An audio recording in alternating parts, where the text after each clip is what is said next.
നിയമയുദ്ധം തന്നെയാണ് നടക്കുന്നത്. കൃത്യമായിട്ട് പറഞ്ഞാൽ ഒരു നിയമയുദ്ധം നടത്തുകയാണ്. പരീശന്മാരുടെ വാദങ്ങളെ ന്യായപ്രമാണം അനുസരിച്ച് പരീശന്മാർ തമ്പുരാനോട് ചോദ്യം ചോദിക്കുമ്പോൾ ന്യായപ്രമാണം അനുസരിച്ച് യഹോവയാം ദൈവം പ്രവാചകന്മാരിലൂടെ നൽകിയതായ ന്യായപ്രമാണം എടുത്ത് ചില വ്യക്തികളുടെ, തിരഞ്ഞെടുക്കപ്പെട്ട ചില വ്യക്തികളുടെ ജീവിതത്തിലെ അടയാളങ്ങളൊക്കെയും എടുത്ത് യേശു തമ്പുരാൻ ഘോരം വാദിക്കുകയാണ്. വാദിച്ചതിന് ശേഷം അവസാന ഭാഗത്ത് കൂട്ടിച്ചേർക്കുന്നുണ്ട്, ദൈവപുത്രൻ ശാപത്തിനും കർത്താവാകുന്നു. നമ്മളൊക്കെയും ചിന്തിക്കുന്നത് നിയമം എന്ന് പറയുന്നത്, നമ്മുടെ എല്ലാ കാര്യങ്ങളിലും നമുക്ക് നിയമമുണ്ട്. നമ്മുടെ സാമൂഹിക ജീവിതത്തിലെ നിയമമുണ്ട്, സഭാ ജീവിതത്തിലെ നിയമമുണ്ട്, കുടുംബ ജീവിതത്തിലെ നിയമമുണ്ട്, വ്യക്തിബന്ധങ്ങളിലെ നിയമമുണ്ട്, പരസ്പരമുള്ള സ്നേഹബന്ധങ്ങളിലെ നിയമമുണ്ട്. ഒക്കെയും എന്തിനാണ് നിയമം എന്ന് ചിന്തിക്കുമ്പോൾ നമ്മുടെ മനസ്സിലേക്ക് ആദ്യം ഓടിയെത്തേണ്ടതായ സംഗതി എന്ന് പറയുന്നത്, നിയമം എപ്പോഴും അതിർത്തി കാണിക്കുന്നത്.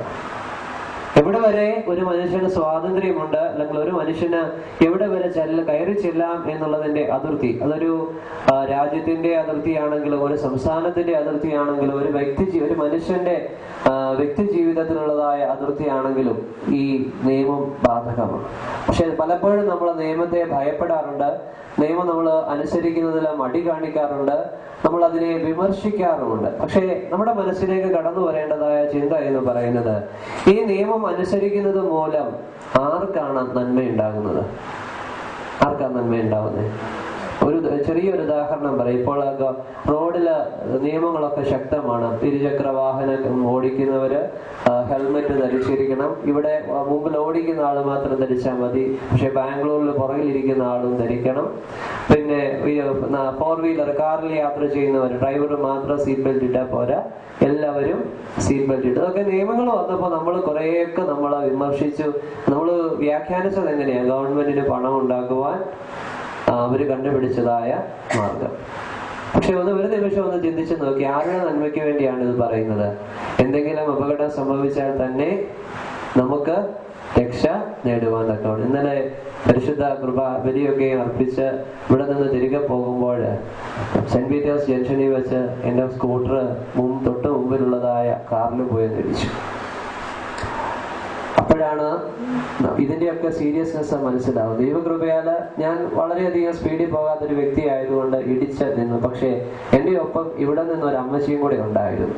അമ്മച്ചി ആ ഇടിയുടെ ഒരു ഷോക്കില് ആ വണ്ടിയിൽ നിന്ന് അല്പം മുമ്പോട്ടൊന്ന് വീണു. ദൈവകൃപയാൽ ഒരു പോറല് പോലും ഏൽക്കാതെ വണ്ടി ഒന്നും അറിയുക പോലെ മുമ്പിലത്തെ കുറച്ച് പെയിന്റും കുറച്ച് ഭാഗങ്ങളും ഒന്ന് പോയിട്ടുണ്ടെന്ന് മാത്രമല്ലാതെ ഒരു പോറല് പോലും ഇല്ലാതെ ദൈവം കാത്തു സംരക്ഷിച്ചു.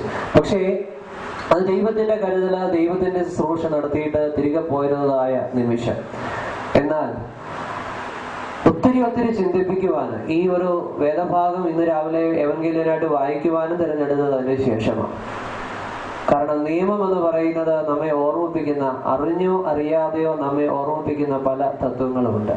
ഞാൻ ചിന്തിക്കുന്നു, വലിയൊരു ആപത്തിൽ നിന്ന് ദൈവം എന്നെ രക്ഷിച്ചു. പക്ഷേ നേരെ മറിച്ച് മറ്റൊരു വ്യക്തിക്കായിരുന്നു ഇത് സംഭവിക്കുന്നതെങ്കിൽ നമുക്കൊന്ന് ആലോചിച്ച് നോക്കിയാട്ടെ. പ്രത്യേകിച്ച് നമ്മുടെ ചെറുപ്പക്കാര് കുഞ്ഞുങ്ങൾ വരുന്ന വരവ് കണ്ടു കഴിഞ്ഞാൽ നോക്കി നിൽക്കുമ്പോൾ തെറ്റുകളോ കുറ്റങ്ങളോ ഒന്നും ആരെയും പറയാൻ പറ്റുകയില്ല. മുമ്പിൽ വന്ന വാഹനം ഒരു നിമിഷം കൊണ്ട് ചവിട്ടി നിർത്തി, പുറകെ വന്ന് വളരെ സ്ലോയിൽ വന്ന ഞാൻ അത്രയും പിടിച്ചിട്ടും എനിക്ക് അവിടെ ചെന്ന് ആ വണ്ടിയുടെ തൊട്ട് പുറകിൽ നിൽക്കാൻ പറ്റില്ല. പക്ഷെ വണ്ടിയിൽ ഒന്ന് സ്പർശിച്ചാ നിന്നത്. അത്ര മാത്രമേ സംഭവിച്ചുള്ളൂ. ഓർമ്മിപ്പിക്കുന്നത്, നിയമം നമുക്ക് ഒത്തിരി അതിർത്തികൾ നൽകുന്നുണ്ട്. എവിടെ അതിർത്തി? ഇവിടെ ഒരു അതിർത്തി ലംഘനം നടന്നതിന്റെ ഭാഗമായിട്ടാണ് ഈ കൂട്ടി ഇടി സംഭവിക്കുന്നത്. അത് ഒരു എക്സാമ്പിൾ പറഞ്ഞു എന്ന് മാത്രമേ ഉള്ളൂ. പക്ഷെ നമ്മുടെ ജീവിതത്തിൽ നമ്മളെ ഈ നിയമങ്ങള് സഭയുടെ നിയമങ്ങളാണ്. സഭയുടെ നിയമം അനുസരിച്ച് പറയുന്നുണ്ട്, ബുധനും വെള്ളിയും എന്ത് ചെയ്യണം? ഉപവസിക്കണമെന്ന് വെച്ചാൽ എന്തുവാ? ഉപവസിക്കുക. നേരത്തെ പറഞ്ഞിട്ടുണ്ട്, കർത്താവിനോട് കൂടെ വസിക്കണം. പിന്നെ കാനൂനികമായ നോമ്പുകള് നോക്കണം. വീണ്ടും ജീവിതത്തിൽ കൂടുതൽ പാപം ചെയ്യുന്നുണ്ടെങ്കിൽ എന്തോ ചെയ്യണം? കൂടുതലായിട്ട് ദൈവത്തിന്റെ അടുക്കലേക്ക് അടുക്കണം. ഒരു പട്ടമേൽക്കുവാൻ തക്കവണ്ണം ഒരു ശമാശൻ ഇപ്പോൾ അരമനയെ താമസിക്കുന്നുണ്ട്. പൂർണ്ണ ശമാശനാവുക. അദ്ദേഹം എനിക്ക് തോന്നുന്നു ഒരാഴ്ചയോളമായി അദ്ദേഹം ഭക്ഷണം കഴിച്ചിട്ട്. അപ്പൊ ഇന്നലെയാണ് ഞാൻ ആ വിവരം അറിയുന്നത്. ഇദ്ദേഹം ഭക്ഷണം കഴിക്കുന്നില്ല, ഒരാഴ്ചക്കാലമായിട്ട് ഭക്ഷണം കഴിക്കുന്നില്ല എന്ന്. എന്നെ സംബന്ധിച്ചിടത്തോളം അതെനിക്കൊരു വലിയ വേദനയായിട്ട് തോന്നി. ഇപ്പൊ ഞാൻ പോയി ചോദിച്ചു, എന്താ ശമാശന്റെ തീരുമാനം? പട്ടമേൽക്കുന്ന ദിവസം ആള് താഴെ വീഴണോ? എന്ത് വന്ന് തീരുമാനം എന്ന് ചോദിച്ചു. പക്ഷെ എനിക്ക് കുഴപ്പമൊന്നുമില്ല. അപ്പൊ ഞാൻ പറഞ്ഞു, കുഴപ്പമുണ്ട്, ഞങ്ങൾക്ക് കുഴപ്പമുണ്ട്, ഞങ്ങളുടെ കൂടെയാണ് താമസിക്കുന്നത്, വൈകുന്നേരമെങ്കിലും പോയി ഒരല്പം ഭക്ഷണം കഴിക്കണം. പുള്ളി പറഞ്ഞതൊന്നും പുള്ളിക്ക് തലയിലോട്ട് അങ്ങോട്ട് കയറുന്ന, എന്നേക്കാൾ ബോധവും ഞാനോ ഇവരൊക്കെ ഉള്ള ഒരാളാണ്, ഒന്നും കയറുന്നില്ല. പക്ഷെ ഞാൻ തിരിച്ചു വന്ന് അവിടെയുള്ള സീനിയർ വൈദികരോട് പറഞ്ഞു, ഇത് ശമാശൻ താഴെ വീഴും, ഒന്ന് സൂക്ഷിക്കുക, നിങ്ങൾ ആരെങ്കിലും ഒന്ന് ശമാശന്റെ അടുക്കൽ പറയുക. പക്ഷേ ഇന്നലെ ഏകദേശമൊക്കെ പറഞ്ഞ് തിരിച്ച് ഞാൻ ഇവിടുന്ന് ചെല്ലുന്ന സമയത്ത് വൈകുന്നേരം ആയപ്പോഴത്തേക്ക് ശമാശൻ ഏകദേശമൊക്കെ ഒന്ന് താഴെ വീഴാൻ അവസ്ഥയായി. അപ്പൊ വിളിച്ചിട്ട് ഞാൻ ഇത് കൊടുക്കുന്നതിന് മുമ്പ് ഞാൻ വിളിച്ച് എന്റെ മുറിയിൽ കൊണ്ടുപോയി ഇരുത്തിയിട്ട് ഞാൻ ചോദിച്ചു, അവിടെ ഞങ്ങൾ രണ്ടുപേരും വായനിരുന്ന് ഞാൻ ചോദിച്ചു, എന്റെ ശമാശ ഭക്ഷണം കഴിക്കാതിരുന്നത് കൊണ്ട് ശമാശന്റെ ചിന്തകളെ നിയന്ത്രിക്കാൻ സാധിക്കുന്നുണ്ടോ? ശമാശന് മനസ്സിൽ തോന്നുന്നതായ വികാരങ്ങളെയും വിചാരങ്ങളെയും ഒക്കെ നിയന്ത്രിച്ച് ദൈവത്തോട് കൂടെ ആയിരിക്കുവാനാണല്ലോ ഈ ഭക്ഷണം ഉപേക്ഷിച്ച് പൂർണ്ണസമയം ദേവാലയത്തിൽ പോയിരിക്കുന്നത്. പക്ഷെ ആ ഇരുന്ന സമയം 24 മണിക്കൂറിൽ 4 മണിക്കൂർ പൊക്കോട്ടെ, 20 മണിക്കൂർ ദൈവസന്നിധിയിലായിരിക്കുവാൻ ശമാശന് കഴിഞ്ഞോ എന്ന് ചോദിച്ചു. ഒന്നും വേണ്ടിയില്ല, തല കുനിച്ചിരുന്നു. വീണ്ടും അടുത്ത ചോദ്യം ചോദിച്ചു, എന്നാ പിന്നെ അതിനേക്കാൾ സുഖമായ കാര്യം ഞാൻ പറയാം, 3 നേരം നന്നായിട്ട് ഭക്ഷണം കഴിക്കുക. അതിന്റെ ക്ഷീണത്തിൽ, ആ ഭക്ഷണം കഴിച്ചതിന്റെ നമ്മൾ പറയും ഉണ്ടാ ക്ഷീണം തെണ്ടിക്കും. ആ കഴിച്ചതിന്റെ ക്ഷീണത്തിൽ ശമാശം പോയി കിടന്നുറങ്ങുക. അവിടെ ഇരുന്ന് ചെയ്യുന്നതിന്റെ അത്രയും പാപം ചെയ്യത്തില്ല. നിയമമുണ്ട്, പക്ഷെ നിയമം നമ്മൾ മനസ്സിലാക്കണം, ഇത് എന്തിനു വേണ്ടിയാണ് തന്നിരിക്കുന്നത്. നിയമത്തിന് ചിലർക്കൊക്കെ ഇളവുകളും കൊടുക്കാറുണ്ട്, സഭയുടെ നിയമത്തില്. പക്ഷെ ഗവൺമെന്റിന്റെ നിയമത്തിൽ ആർക്കും ഓൾ ആർ ഈക്വൽ, നമ്മളെല്ലാവരും തുല്യരാ.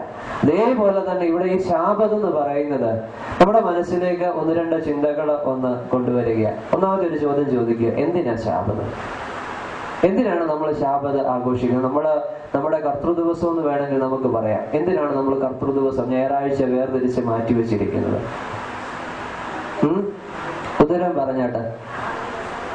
6 ദിവസത്തെ ജോലി കഴിഞ്ഞിട്ട് ഒരു ദിവസം സ്വസ്ഥമായിട്ടിരിക്കാം. ഉത്തരം ശരിയാ, ഒന്നാമത്തെ ഉത്തരവാ.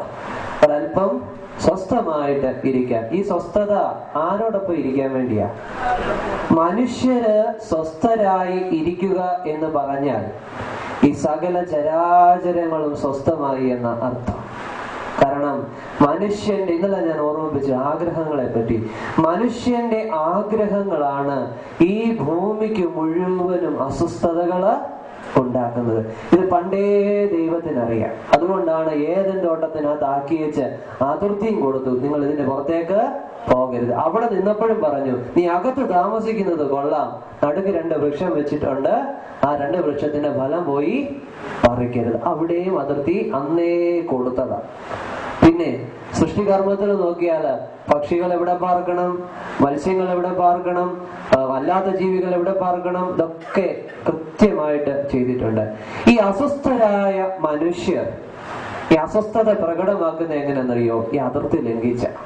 ചെയ്യരുതെന്ന് പറയുന്നതേ നമ്മള് ചെയ്യൂ, ചിന്തിക്കരുതെന്ന് വിചാരിക്കുന്നതേ നമ്മള് ചിന്തിക്കൂ, പറയരുതെന്ന് വിചാരിക്കുന്നതേ നമ്മൾ കൂട്ടത്തിൽ പറയരുത് ഞാൻ വിചാരിച്ചിരിക്കുവായിരുന്നു, എന്നെ കൊണ്ട് നീ പറയിപ്പിച്ചു. നമ്മൾ ഇടയ്ക്കിടയ്ക്കൊക്കെ ഉപയോഗിക്കുന്ന പദമാണ്. എടി എനിക്ക് നിന്നോട് ക്ഷമിക്കാം, പക്ഷെ എനിക്ക് ഒരിക്കലും, പറയുന്ന സെന്റൻസുകള്, ക്ഷമിക്കാം പക്ഷെ എനിക്ക് ഒരിക്കലും മറക്കാനും പൊറുക്കാനും പറ്റത്തില്ല. പിന്നെന്തൊരു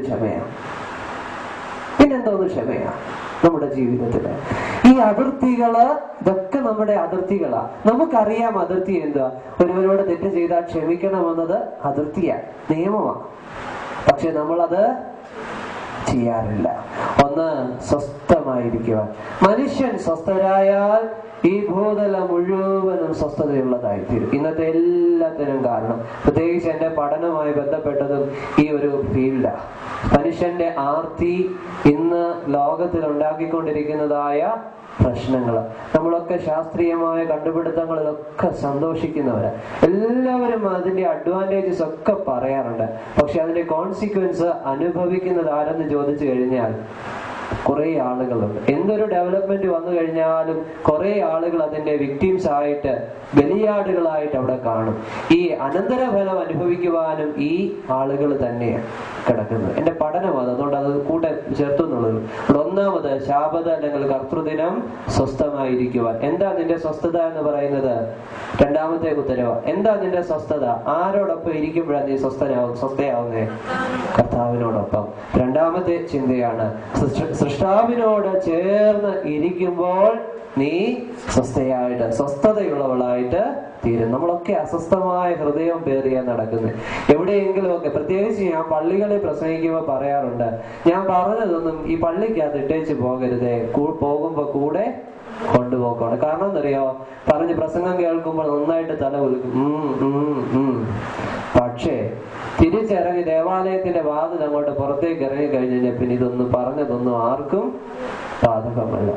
കഴിഞ്ഞ ക്രിസ്മസിന് തലേ ദിവസം വൈകിട്ട് ഹൂസോയോ പ്രാപിച്ചു വെച്ച് രാവിലെ വന്ന് വിശുദ്ധ കുർബാന അനുഭവിക്കാത്ത ചെറുപ്പക്കാരുണ്ടായിരുന്നു. കുറച്ച് ഏകദേശം ഒരു 60-70 ചെറുപ്പക്കാരുള്ള ഒരു പള്ളിയില് വൈകുന്നേരം ഒരു 20-25 പേരോളം വന്ന് ഹൂസോയെ പ്രാപിച്ചു. രാവിലെ പക്ഷേ കുർബാന അനുഭവിച്ചത് 10-ൽ താഴെ കുഞ്ഞുങ്ങളാണ്. പിറ്റേ ദിവസം ഞാൻ കുർബാന കഴിഞ്ഞതിന് ശേഷം, വികാരിയുടെ ചുമതലയൊന്നുമില്ല, കാര്യങ്ങൾ നടത്തി കൊടുക്കുക എന്നുള്ളതേ ഉള്ളൂ, ഞാൻ പറയേണ്ടതൊക്കെ പറഞ്ഞു. ഒരു സെന്റൻസ് പറഞ്ഞു, വല്ലാത്ത പോക്കായി പോകുന്നത്. ഒറ്റ സെന്റൻസേ പറഞ്ഞുള്ളൂ. പക്ഷെ അവർക്കെല്ലാം സ്ട്രൈക്ക് ചെയ്തൊരു സെന്റൻസ് ഈ ഒരു അച്ഛൻ, പ്രത്യേകിച്ച് അരമനയിൽ നിന്ന് വന്ന ഒരു അച്ഛൻ ഞങ്ങളെ ചീത്ത വിളിച്ചേച്ച് പോയി എന്നാണ് പരാതി. പറഞ്ഞിട്ട് എത്രയേ ഉള്ളൂ, ഈ പോക്ക് വല്ലാത്തൊരു പോക്ക, കരയേണ്ടി വരുമെന്നാണ് പറഞ്ഞു വെച്ചാൽ പോകുന്നത്. കാരണം നമ്മുടെ ജീവിതത്തിലെ ചില അതിർത്തികളൊക്കെ ഉണ്ട്. അത് നമ്മൾ പലപ്പോഴും മറന്നു പോകുന്നു. എപ്പോൾ നമ്മുടെ ജീവിതത്തിൽ അതിർത്തി ലംഘിക്കുന്നു, അപ്പം നമ്മൾ അസ്വസ്ഥരാകും. നിങ്ങൾക്ക് അസ്വസ്ഥതയുണ്ടെങ്കിൽ നിങ്ങൾ തിരിച്ചു ചിന്തിക്കുക, നിങ്ങളുടെ അതിർത്തി നിങ്ങൾ ലംഘിച്ചിരിക്കുന്നു. രണ്ടാമത് അതിർത്തി ലംഘനം, അത് നമ്മുടെ ശാപത നമുക്ക് സ്വസ്ഥതയ്ക്ക് വേണ്ടി. 2, സൃഷ്ടാവിനോട് ചേർന്നൊരു അല്പസമയം ഇരിക്കുവാൻ. നിങ്ങൾ ഭാഗ്യമുള്ളവരാ. അനേകം ആളുകളെ അപേക്ഷിച്ച് നോക്കുമ്പോൾ നിങ്ങൾ ഭാഗ്യമുള്ളവരാ. കാരണം എന്താണെന്നറിയോ? നിങ്ങളുടെ ആയുസ്സില് ഒരു ദിനം കൂടെ ദൈവത്തിന്റെ സന്നിധിയിലായിരിക്കാൻ ദൈവം അവസരം തന്നു. നിങ്ങളത് അവസരം തന്നതിലല്ല, നിങ്ങളത് വിനിയോഗിച്ചു. അതിലാണ് നിങ്ങൾക്ക് ഭാഗ്യം. എന്നെ റബ്ബാച്ചൻ വിളിച്ച് കുർബാനയെല്ലാം ചോദിച്ചപ്പോഴേ എന്നോട് പറഞ്ഞു, എന്നെ ഒന്ന് സഹായിക്കണമെന്നാണ് എന്നോട് പറഞ്ഞു. തീർച്ചയായിട്ടും സഹായിക്കാൻ ഞാൻ റബ്ബാച്ചനോട് പറയുകയും ചെയ്തു. കാരണം പട്ടമേരിയുടെ ഇറങ്ങി വന്ന സമയത്ത് ബലിയർപ്പിക്കാൻ സാധിക്കാതെ ഞായറാഴ്ചകളിൽ പോലും ഇങ്ങനെ നോക്കുകുത്തിയെ പോലെ ഓരോ അരമനയിലും അല്ലെങ്കിൽ മറ്റു പള്ളികളിലും ഒക്കെ പോയി നിന്ന വിഷമമുള്ള സാഹചര്യം ഉണ്ടായിട്ടുണ്ട്. എന്നിട്ട് അവിടെ നിന്ന് കരഞ്ഞിട്ടുണ്ട്, ഏതെങ്കിലും ഒരച്ഛന് വയറ്റിളക്കം വരണേ, ഏതെങ്കിലും ഒരച്ഛന് വയറ്റിളക്കം വരണേ, അല്ലെങ്കിൽ വയറുവേദന വരണേ. കാരണം പെട്ടെന്ന് ഉണ്ടാകാൻ പറ്റുന്ന രോഗം അതാണല്ലോ. പനിയൊന്നും പെട്ടെന്ന് വരത്തില്ലല്ലോ, അവർക്ക് നേരത്തെ ലീവ് എടുക്കാൻ പറ്റുമല്ലോ. ചിന്തിച്ചിട്ടുള്ള കാര്യം, ബലഹീനത കൊണ്ട് ചിന്തിച്ചതാ. പക്ഷെ അന്നേരം ചിന്തിച്ച ഒറ്റ ഒരു ആഗ്രഹമേ ഉള്ളായിരുന്നു. എന്താണെന്നറിയോ? എനിക്ക് പോയിട്ട് കുർബാന അർപ്പിക്കാം. പക്ഷെ ആ ചിന്തയിൽ ദൈവം എനിക്ക് പാപമോചനം നൽകുമെന്ന് എനിക്ക് ഉറപ്പുണ്ട്. കാരണം എന്റെ ആഗ്രഹം മറ്റൊന്നിനും വേണ്ടിയല്ലായിരുന്നു. എനിക്ക് എവിടെ, എന്നിട്ട് ഞാൻ എന്റെ ഭദ്രാസന സെക്രട്ടറി അച്ഛനോട് പറഞ്ഞു, അച്ഛാ ഒരാളെ ഉള്ളെങ്കിലും മതി, എനിക്കൊരു കൊച്ചു പള്ളിയെങ്കിലും താ, ഞാൻ പോയി കുർബാന ചൊല്ലട്ടെ. പിന്നെ അദ്ദേഹത്തിന് എന്റെ വിഷമം മനസ്സിലായിട്ട് എനിക്കൊരു പള്ളി കിട്ടുന്നിടം വരെ അദ്ദേഹം പോകുന്ന പള്ളികളിൽ കൊണ്ടുപോയിട്ട് അദ്ദേഹത്തിന്റെ തവണ ഞാൻ ചൊല്ലിക്കൊണ്ടിരുന്നു, പോകുന്നിടം വരെ. ദൈവം അനുസരിച്ച് ഇപ്പൊ എവിടെ ഒരു അവസരം കിട്ടിയാലും കുർബാന അർപ്പിക്കുവാൻ അത് വിട്ടുകളയാറില്ലേ. മറ്റെന്തെങ്കിലും ബുദ്ധിമുട്ടുണ്ടെങ്കിൽ മാത്രമേ, രോഗിയായിട്ട് കിടക്കുന്ന ഒരു സാഹചര്യം വന്നവർ മാത്രമേ ഉള്ളൂ പോകാതിരുന്നിട്ടുള്ളത്. ദൈവം അത് ഇവിടുന്ന് പ്രാർത്ഥിച്ചു, ഇവിടെ വന്ന് ധ്യാനം കഴിഞ്ഞിട്ടാണ് ഞാൻ പോകുന്നത് പഠിക്കുവാൻ. അവിടെ പോകാൻ നേരത്ത് ഒറ്റ പ്രാർത്ഥനയുള്ളതാണ്, ദൈവമേ ഞായറാഴ്ച കുർബാനയുള്ള ഒരു പള്ളി തന്നെ. പക്ഷെ എനിക്ക് വേണ്ടി ഒരു പള്ളി ഒരുക്കി. സ്കൂളിൽ തുടങ്ങിയ ഒരു പള്ളി ഇപ്പോൾ അത് കൂതാശ ചെയ്ത് ബാംഗ്ലൂർ ഭദ്രാസനത്തിലെ ഏറ്റവും വലിയ ദേവാലയത്തിൽ വിശുദ്ധ കുർബാന അർപ്പിക്കുന്ന അച്ഛനാണ് ഞാൻ.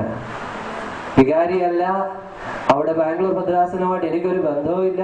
അതിന് അടുത്ത മാർച്ച് മാസത്തിലെ ബാംഗ്ലൂർ ഭദ്രാസനത്തിന്റെ ദേവാലയമായിട്ട് ഏറ്റെടുക്കുകയും ഇടവകയായിട്ട് പ്രഖ്യാപിക്കുകയും ചെയ്യുന്നത്. പക്ഷെ അപ്പോഴത്തേക്ക് ഞാൻ എന്റെ പഠനം പൂർത്തിയാക്കി തിരിച്ചു വരും. ഈ പറഞ്ഞത് നമ്മുടെ ജീവിതത്തില് ദൈവം തമ്പുരാൻ ഒത്തിരി അതിർത്തി തന്നിട്ടുണ്ട്.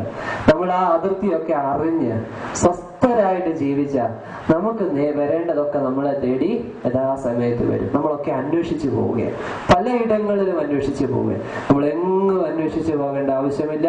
നീ ഇരിക്കുന്നിടത്ത്, ഏലിയാവ് ഇരുന്നിടത്ത് അവൻ അപ്പം കൊടുത്തവന്. നിനക്ക് വിശക്കുന്നുണ്ടെങ്കിൽ നിന്റെ വിശപ്പിന് ആഹാരം നീ ഇരിക്കുന്നിടത്ത് കിട്ടും.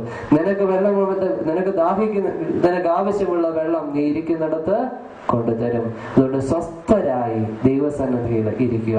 അതിനാ ശാബത്ത് തന്നിരിക്കുന്നത്. മൂന്നാമത് എന്തിനാ ശാബത്ത് എന്ന് ചോദിച്ചാൽ ഒരു പുതിയ സൃഷ്ടിയാക്കി തീർക്കുവാണ്. അന്ന് നമുക്കറിയാം, ഒരു പ്രവൃത്തി നമ്മൾ ഇങ്ങനെ കണ്ടിന്യൂസ് ആയിട്ട് ചെയ്തുകൊണ്ടിരിക്കുകയാണെങ്കിൽ കുറച്ച് സമയം കഴിയുമ്പോൾ, കുറെ ദിവസം കഴിയുമ്പോൾ, കുറെ മാസം കഴിയുമ്പോൾ, കുറെ വർഷം കഴിയുമ്പോൾ നമ്മൾക്ക് മടുപ്പ് തോന്നും, അല്ലേ?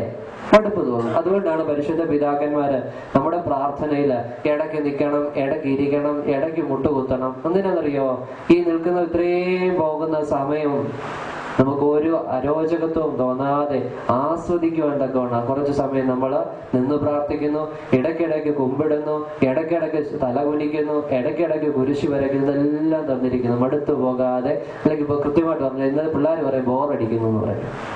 ആത്മീയ ജീവിതത്തിൽ ബോറടിക്കാതിരിക്കാൻ തക്കമാണ് ഈ ആരാധനയ്ക്കകത്ത് തന്നെ പല കാര്യങ്ങൾ, ഇപ്പൊ ജസ്റ്റേഴ്സ് എന്നാ പറയുന്നത്, ഈ ജസ്റ്റേഴ്സ് ഒക്കെ ഉൾപ്പെടുത്തിയിരിക്കുന്നത്. നമ്മുടെ വിശുദ്ധ ബലിയിലാണെങ്കിൽ തന്നെ നിങ്ങളൊന്ന് നോക്കിയേ, ഇടയ്ക്ക് ചെറിയ പ്രദക്ഷിണമുണ്ട്, ത്രോണോസ് ചുറ്റുന്നു, മറ്റ് മുമ്പോട്ട് ധൂപക്കുറ്റി വീശി. അപ്പൊ ഞാൻ ഓരോ പ്രാവശ്യവും നിങ്ങൾ ഈ ധൂപക്കുറ്റി വീശുമ്പോൾ ശിരസ് നമിക്കുമ്പോൾ നിങ്ങൾ അറിയുന്നില്ല, ഓട്ടോമാറ്റിക്കലി നിങ്ങളുടെ അതുവരെയുള്ളതായ ക്ഷീണവും പ്രയാസവും ഒക്കെ അതോടുകൂടി മാറുന്നു എന്നുള്ളത് ഒരു പുതിയ ഒരു അനുഭവമാണ്.